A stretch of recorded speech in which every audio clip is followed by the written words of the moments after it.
Hi, it's Emily Davis. Welcome back to another episode of Behind the Unicorn. This is episode 3.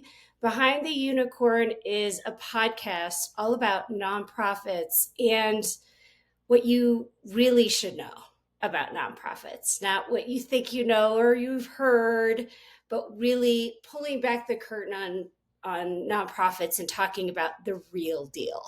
And today I'm going to talk a little bit about working with consultants.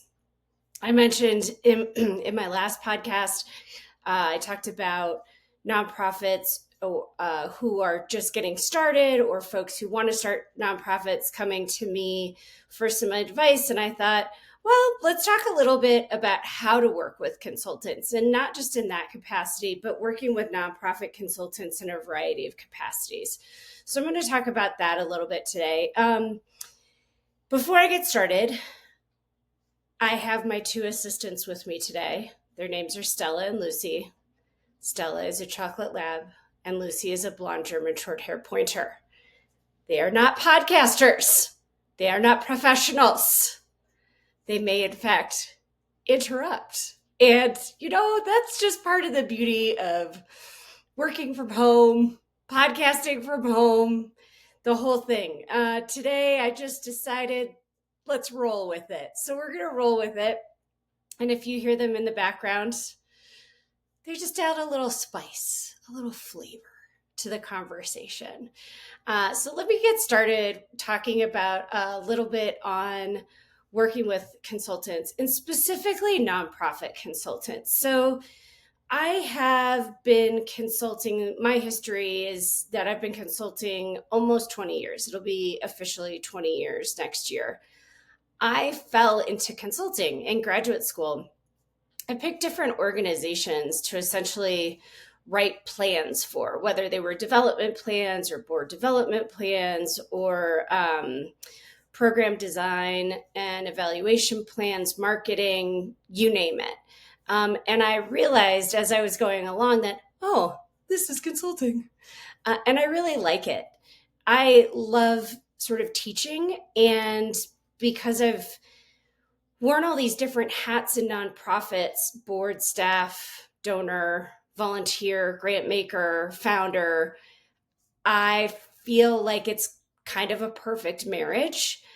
I care about so many issues, particularly within the social justice space and ending violence against women, that it turned out to be a really nice thing to be a consultant and not pick a single organization, but to help with the capacity building of a lot of different organizations. A few things to start with. Something to keep in mind is anyone can call themselves a consultant. It's really easy to say I'm a consultant, and there's not really any certification process, which is, there are certification processes for different things like facilitation and coaching, things like that. But to be a nonprofit consultant, it's a very open market. And so the key is, in my opinion, is to find folks who understand the business of consulting as much as doing the work. So for me, I'm a solo female entrepreneur. I run my own company. It's just me.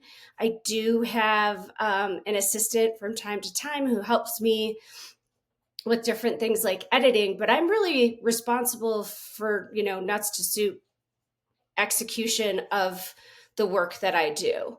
The other thing is, when I started consulting, and this is true of most consultants, is I was very much a generalist, meaning I knew a good amount about a lot of different things in nonprofits. And as time went on, I really honed in on fundraising, as a lot of consultants do when they're starting out, and particularly working with individual donors.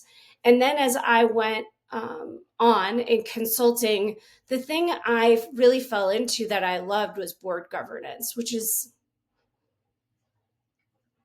interesting because a lot of people say they consult on board governance, but it's a lot of trial and error, personal experience. And for me, my thought process in going into this space was that the leadership is really responsible for the ultimate success or failure of the organization. And who is the ultimate leadership? Your board members. And the board is legally required to exist. However, they're 99%, according to Board Sources study, they have a benchmarking study, but 99% of boards are not financially compensated. Arguably, they shouldn't be. And so they're volunteers who are not experts in board governance, right? And so for me, I felt like, well, this is the leadership that is financially and legally responsible for the well-being and oversight of an organization, but we don't really set them up for success. We don't really give them the tools they need to be successful. And I really want to do a better job and be of service in helping people understand that. In graduate school, I learned about things, like the Carver model and various models out there for board governance. And none of those really stuck for me. They were too hierarchical. They were too corporate. They didn't really fit with what I think is nonprofit culture. And so I looked to BoardSource, who I always found their resources incredibly helpful. And so very much use BoardSource by far and away. I use their resources the most because I find them the easiest to use, the most digestible, the most equitable. And then I will pull in other resources, as a lot of other resources as well. Having said that, so here I am starting to consult. And,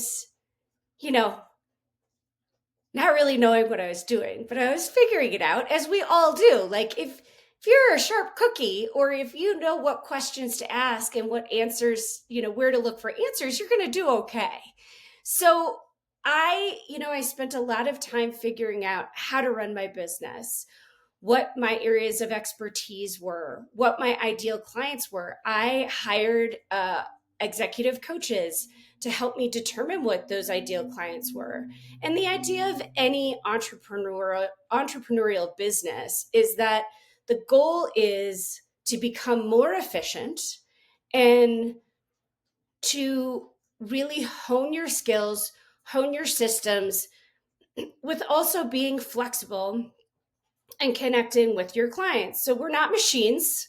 I know this is going to be surprising. Consultants are, in fact, not machines.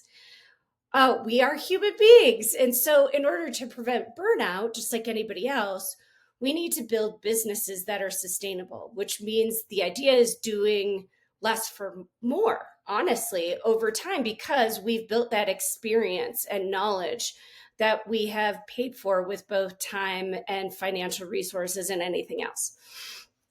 So over time, I have learned what my value is, what it costs to run the business, and really that those things come into play when I'm working with prospective and existing clients, to essentially say, I am going to actually save you time and money by doing this, whatever this is, the scope of work, right, the first time.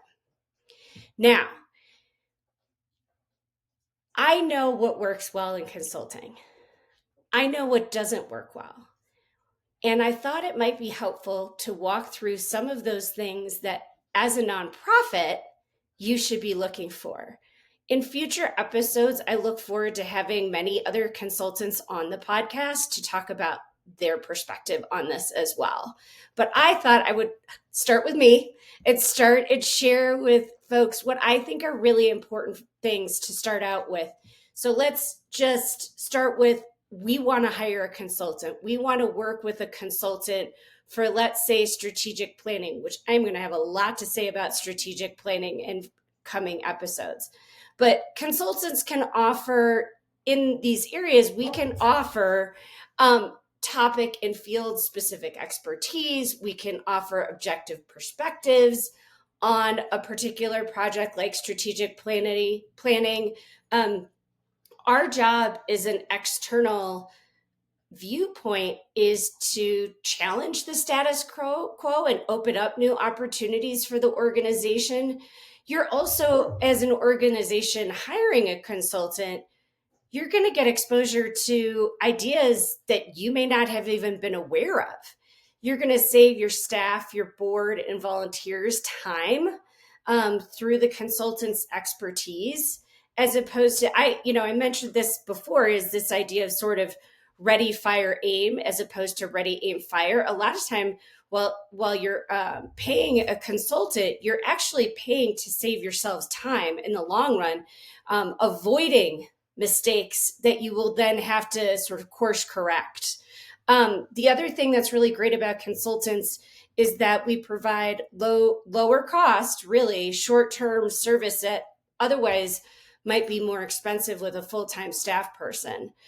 So if you're looking, we'll use strategic planning as an example. I'm getting a lot of requests for strategic planning right now, so it's front of mind. Here are some things that will be helpful to you in getting started with a prospective consultant. The first is have a really clear scope of work. In other words, what do you want? What are you looking for from a consultant? What do you need from that consultant or consultants? It might be a team. What's the purpose of your project? So being really clear about what you want to do and what you don't necessarily do. So what are the knowledge areas that you need support with, and how do you need that knowledge provided or delivered? So I break it down into there's areas of expertise and service delivery methods. So I'll give you examples. Areas of expertise might be board governance, charitable advising, corporate social responsibility, philanthropy, fundraising, nonprofit creation. Those are all topic areas of expertise. Oh yeah, there's a little tail back there. They're joining, Lucy's joining the conversation. In terms of how that information is delivered, so that's sort of the what, right? The content areas of expertise that you're looking for. And then how that information is delivered could be through a training, through coaching, facilitation, planning, which facilitation and planning are a pretty good Venn diagram, assessment, public speaking. So for training, I will do trainings all the time on board governance, roles and responsibility, how to raise money, working with multi-generations of philanthropists. Coaching might be board chair coaching or nonprofit startup coaching, executive coaching. Facilitation is a really important skill for any consultant, and I strongly recommend looking at consultants who have some sort of formal knowledge base in addition to experience. I pretty naturally gravitated toward facilitation, and I think that's in large part due to my past work on hotlines and active listening and learning those skills.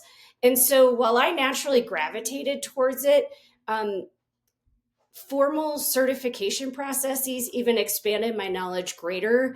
I have certifications through essential facilitation and technology of participation, but there's lots out there. So they just enhanced what I already, sort of the foundation I already had. But you can hire a consultant to facilitate just about anything. You want to brainstorm a new program or a new strategy, they're great for that because they're an outside person.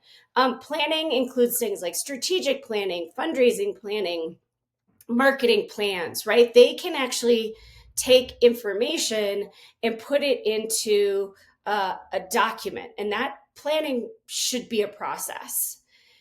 It's not just writing a couple pages of a document, but should be a more in-depth process.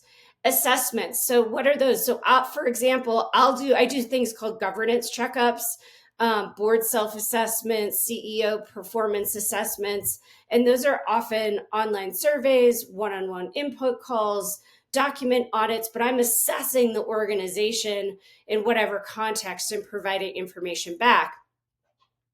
And then I also do public speaking coaching for keynotes, panel discussions, things like that. So that's an area of expertise, but also coaching in that space. So you want to be one of the hardest things I think for a lot of consultants is we are always trying to be very thoughtful. Our biggest resource is our time. So if it's not bad if a nonprofit comes and says, I don't know what we need, but we need help. We can have a discussion about that. But as the nonprofit seeking that consulting support, be very mindful of the consultant's time and not asking them for free advice. For those of us who do nonprofit consulting, this is not a big money maker, especially if you're a solo entrepreneur. So we have to be very sensitive to the resources of time that we give. And it can be very uncomfortable for a nonprofit consultant to say, I can't give you all of the answers because that's what I get paid for. So for me, I'll often offer like a 30-minute scoping call, or it's easier for me to email back and forth to help figure out the scope of work. But it's also really helpful if the nonprofit comes to me saying, we need a governance training and we need it on this topic. Great. That's super helpful because that can at least get me started in the right direction. So narrowing down what the scope of work is really important. Nonprofits have something called mission creep. So what that means is they have their mission statement, and maybe because of funding or political changes or whatever it might mean, they're adjusting or creeping outside of the mission of their organization to get funding and support. You want to avoid doing that. And similarly, for nonprofits, we want to avoid scope creep. So getting the scope of work clear from the beginning is absolutely essential. I will spend more time up front in the proposal process figuring out the scope of work so that later in the conversation I can say, something related but tangential has come up. And so that's not part of our scope of work right now. We could talk about that more later or in a different scope of work. And I have to do that to protect my resources. And I don't mean to sound like I'm stingy with, personally, I'm stingy with sharing information. I'm not, but I also have to have boundaries so that I can be sustainable, right? One of the things you learn fairly quickly in consulting is that if you give everything away, you can't run a business. And martyrdom is not a good business strategy. Everybody liking you is great. You're going to get invited to stuff, but you cannot pay your bills, right? And I think it's very similar for nonprofits and consultants in this space, is that we have to protect our businesses in order to be sustainable. So that's a bit about the scope of work. The next thing is ample timeline. I cannot stress this enough. So for let's say my training clients, I need 6 to 8 weeks lead time from when they contact me. The scope of work and the contracting process can take much longer than you think. If you hear yourself saying, we just blah, blah, blah, you're already in trouble. Anytime you use the word just is a red flag, because there is no just. Nothing happens quickly, not nearly as quickly as you think it will. And if it does, just consider it a win and move on. But give yourself plenty of time. If you have a training in 2 weeks and you're looking for a consultant, you're not going to get a good consultant. You're going to get what you pay for. You're going to get somebody who either doesn't have the experience, which if you're okay with this, that's fine, but you need to have clear expectations, right? You're going to get somebody who doesn't have a lot of experience, or somebody who is going to rush through it and just give you a canned training, for example. that's fine, but you have to, but then you cannot be disappointed if it isn't what you expected. We all need time to communicate. We need time to plan. And believe it or not, this is not the only thing I'm doing for one client every day. In order, again, to have an effective business, I have multiple clients at multiple times. And so I have to be attentive to all of those things. I want my clients to feel like they're my only client, but they're not. I have to have a balance there. And so giving a prospective consultant plenty of time to go through the contracting process, to go through, collecting information, being prepared. I like to have, I required it in my agreements, is that everything logistically related to the training has to be confirmed a week in advance. So, for example, and I put all this in my agreements, all of the details. I have very long agreements and contracts because I don't want there to be any mystery, or as little mystery as possible. I had a recent situation where I outlined all the requirements in the training agreement. One of the elements of the agreement that's incredibly important, I italicize it and highlight it and point it out all the time, is I have to use my own computer if I have slides. The reason for that is software and hardware compatibility. I also do not use slides as a document. PowerPoint, for example, is a graphics tool. It's not a document. You shouldn't be up there reading. And so because I use so many graphics and so much animation, that does not translate. Therefore, it translate between software and hardware. If it's like the hotel's, software, hardware, I'm not bringing a USB drive. I have to use my computer. I say that up front. If that's not a possibility, it's just not going to work. I accept that. So recently had a client signed the agreement, whole thing, and then they came back and said, we have to use their equipment. I said, I can't do it. And it was less than a week out. And it's a real bummer. It stinks because I don't like the feeling of having to cancel either. But that's why it's so important to have plenty of time to sort out things that might come up that you would never even think of. And if there is a problem, you have enough time to communicate about it without it getting stressful and tense. Give yourself the gift of time. The other thing is, in partnering with a nonprofit, a lot of times I can get things done on my end. I've done this enough that I can be very efficient with time. But surprisingly enough, other humans are not machines either. And I'm working with boards, and let's say I'm doing strategic planning and we're sending out surveys. I can send those out. I can get them ready, but it's always dependent on how quickly people respond, how quickly I get the feedback I need from the leadership team, all of those things. I can't make those things move faster. And so I very much like to underpromise and overdeliver when it comes to time. And so for strategic planning, I ask for 3 months in the discovery phase.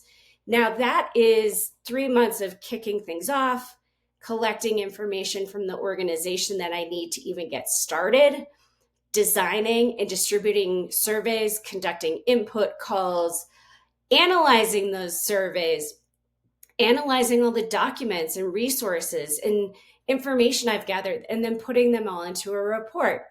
That takes time. It is an art as much more so than science. And so I'm working with different people and need to allow them time and wiggle room when somebody drops the ball, when an input call has to be rescheduled. It happens all the time. The other thing is people have vacation time. People are out of the office. I have to plan for that as well. So having enough time to do some of these things becomes really important. signing a contract and then saying, well, we're going to have our board retreat in 2 months, doesn't work. It's not a good situation.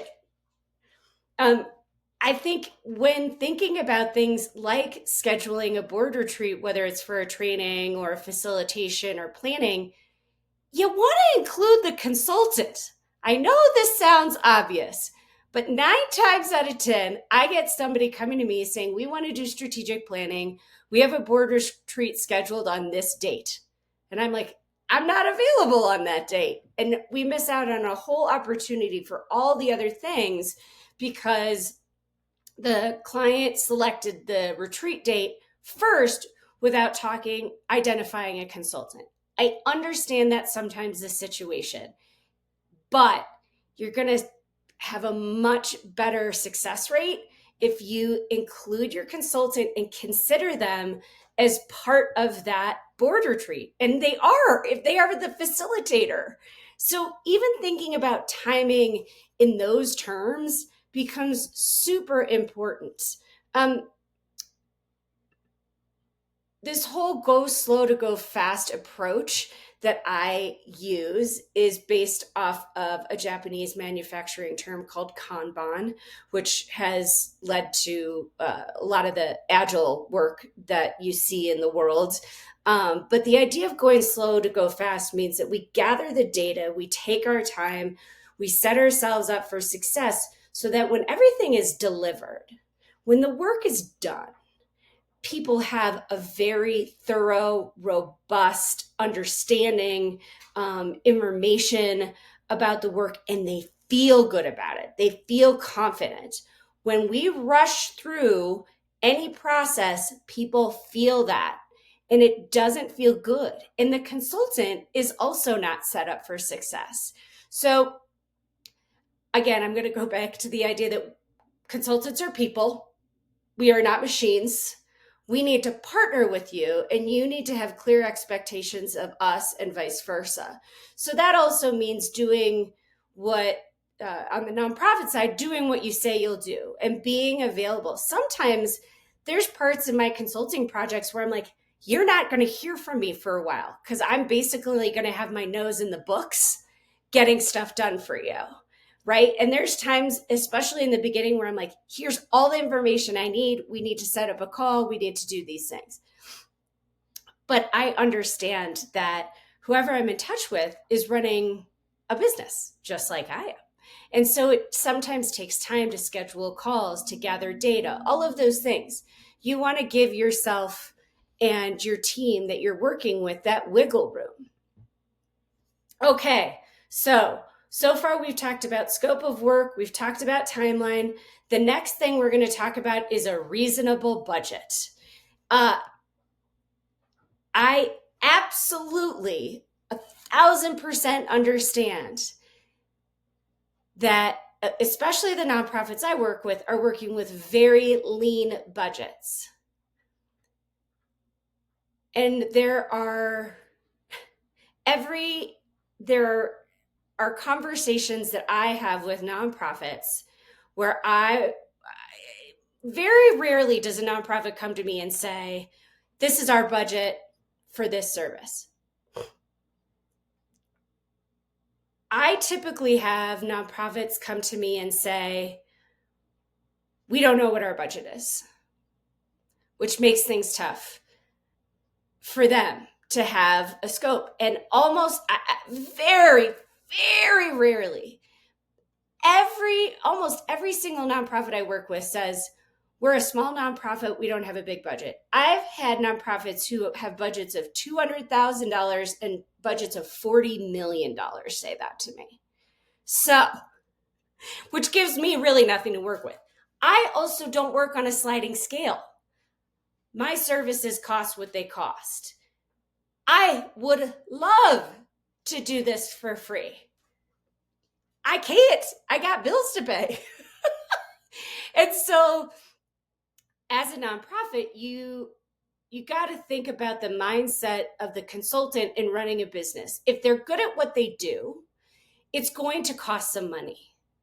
because there is value in that. It has nothing to do with your budget. It has nothing to do with whether or not you're doing great work. I also have people who come to me and say, do you provide a nonprofit discount? No, I'm a nonprofit consultant. It's almost everything I do. I have to be paid a certain amount to cover my costs and my value. And, I'm not a nonprofit. I am a for-profit company. So my goal is to make money. Listen, I'm not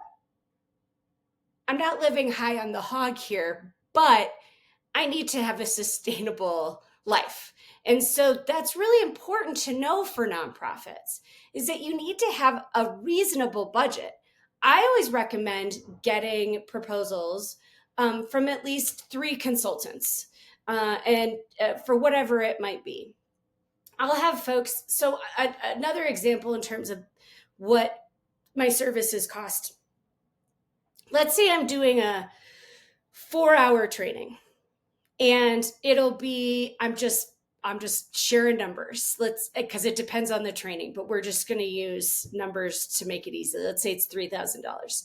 That I say it's $3,000, and I will get pushback every once in a while from someone says $3,000 for 4-hour training. That's not 4 hours. That's just a training part. I show up, let's reverse engineer this thing.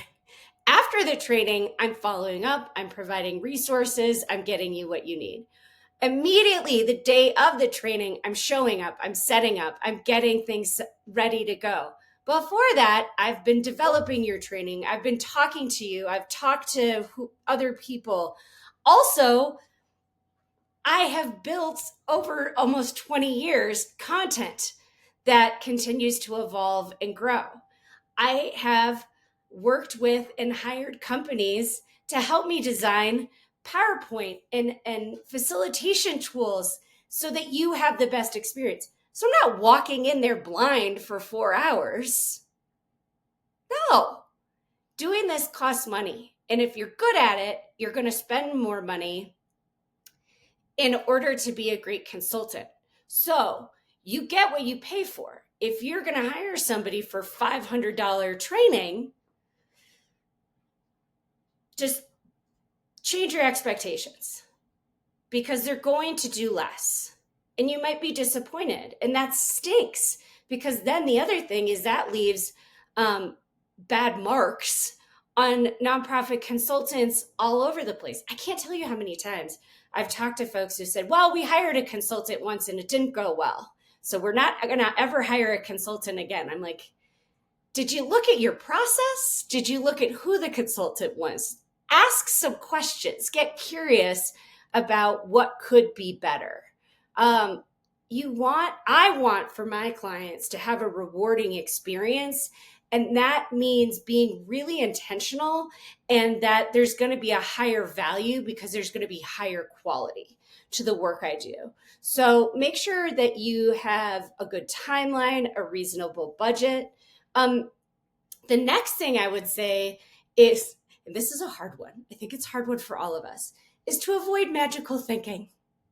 I cannot come into your nonprofit and make everything better. I cannot do it. I can offer you tools and resources on areas of improvement and how to improve those areas. I cannot fix it for you. I want to. Believe me, the control freak in me would love to fix everything for you.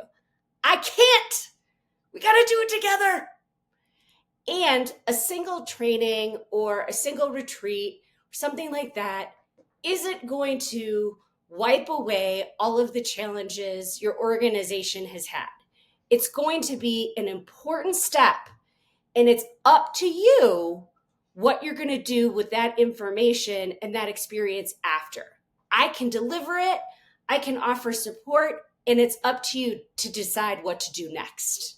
So avoiding magical thinking is really important, is that I don't have a magic wand. I am not the savior. I cannot fix it all, but I want to help. And I know I have tools that can help. And particularly just having that outside perspective is a real big one. The next thing is responsiveness and communication. All right.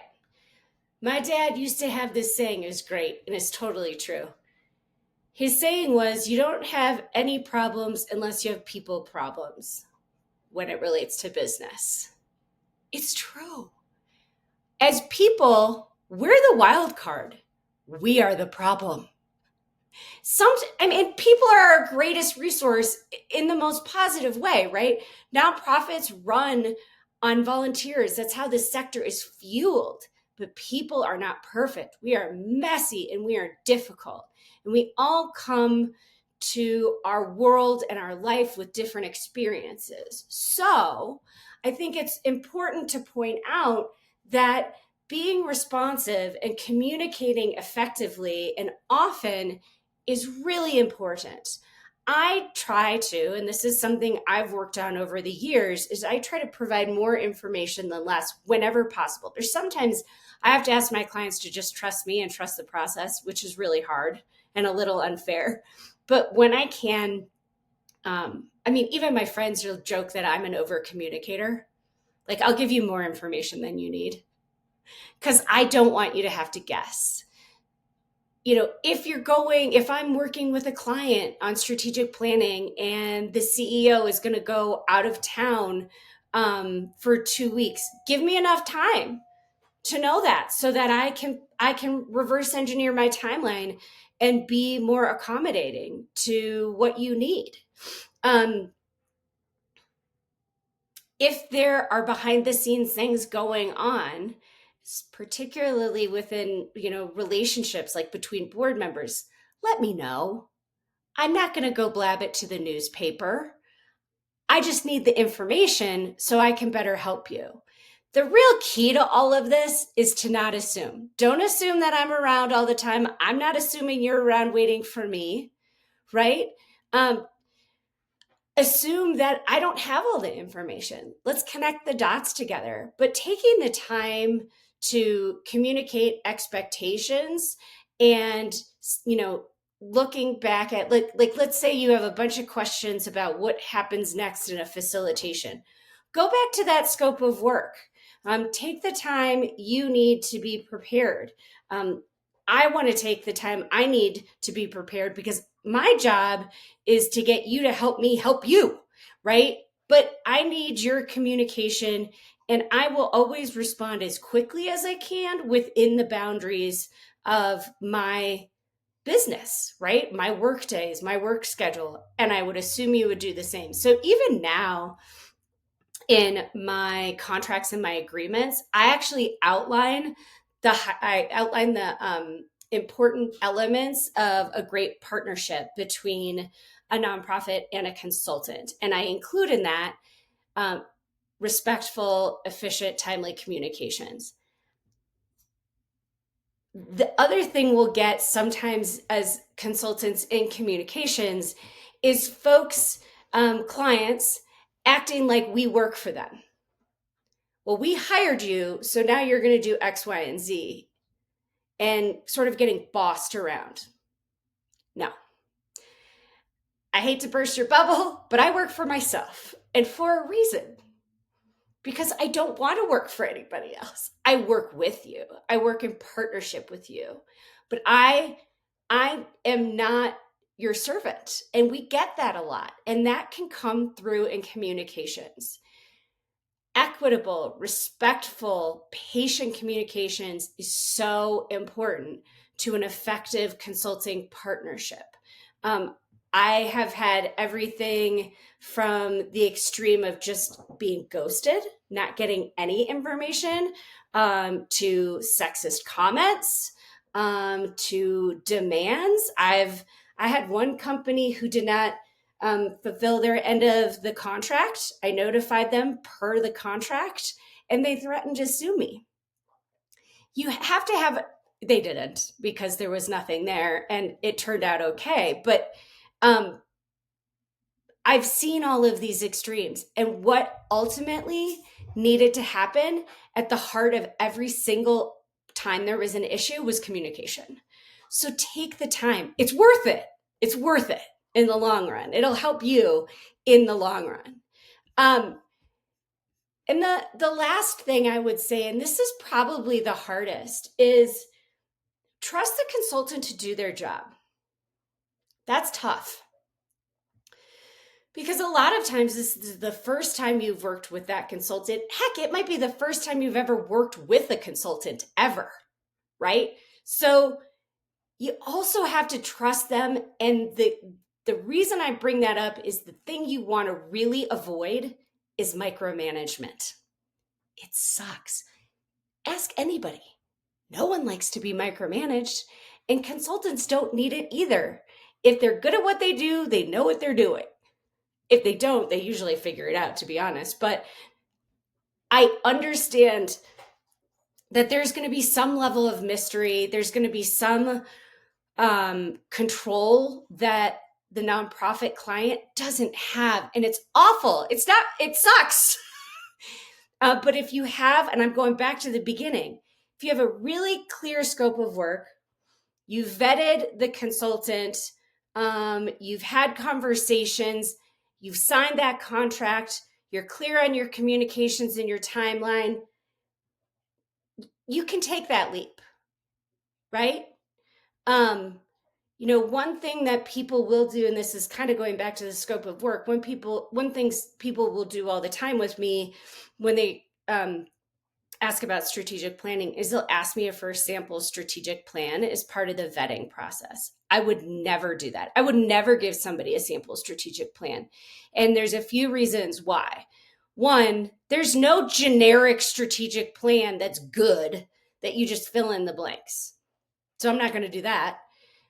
Secondly, that is another nonprofit's property. If they want to keep that confidential, that's up to them. I'm not giving away anybody's information. The other thing, what's to say that somebody, this nonprofit or someone else who gets their hands on it, doesn't take that and just replicate it? And the last thing is, a lot of people will read that and go, oh, well, that's exactly what our plan's going to look like. No, they're all different. So there might be some overlap, but they're unique to you.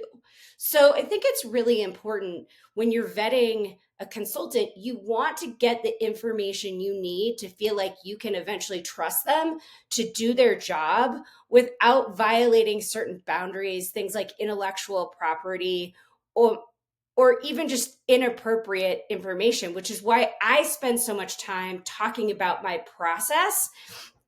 And again, here we go, scope of work, time, communication, all of these things become really important. The idea is that in that proposal process, I'm doing enough or trying to do enough so that when it comes to start the work, the client trusts me to do my job and trust the process as we go along.